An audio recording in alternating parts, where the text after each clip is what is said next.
Good afternoon. My presentation number 2 is on Dwight D. Eisenhower and his influence on the interstate highway system.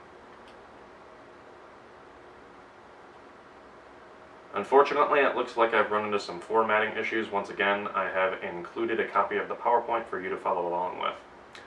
Dwight D. Eisenhower's early life. He was born in 1890 in Texas and raised in Abilene, Kansas. He joined the United States Army and attended West Point to become an officer. He later commanded the Allied forces landing in North Africa in November of 1942.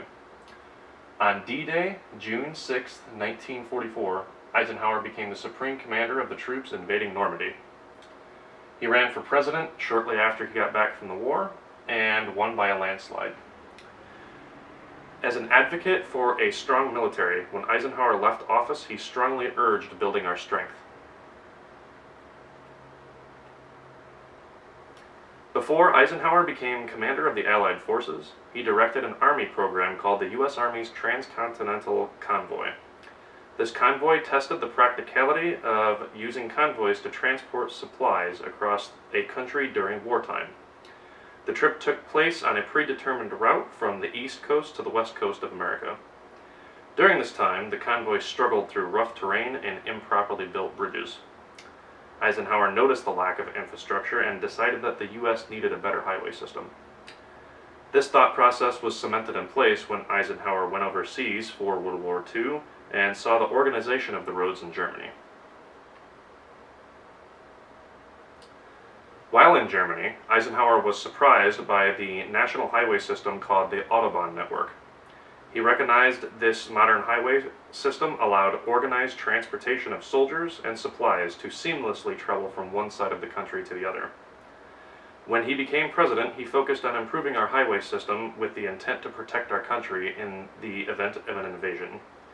He signed the Federal Aid Highway Act in 1956, which funded $25 billion, and this is in the 50s, $25 billion, into adding 41,000 miles of interstate highway to the United States over the next 13 years.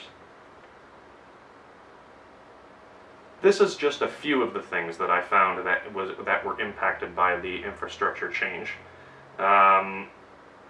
Aside from military perspective, the highway system transformed remote areas of the country into business hubs. In turn, this transformed our national economy into the powerhouse that it is today. It allowed large volumes of goods to travel across the United States in a very short period of time. In addition, small businesses flourished as well. With a large influx of travelers on the interstate, hotel chains, gas stations, and restaurants all grew at an exponential rate. Here are my sources, and thank you very much for watching.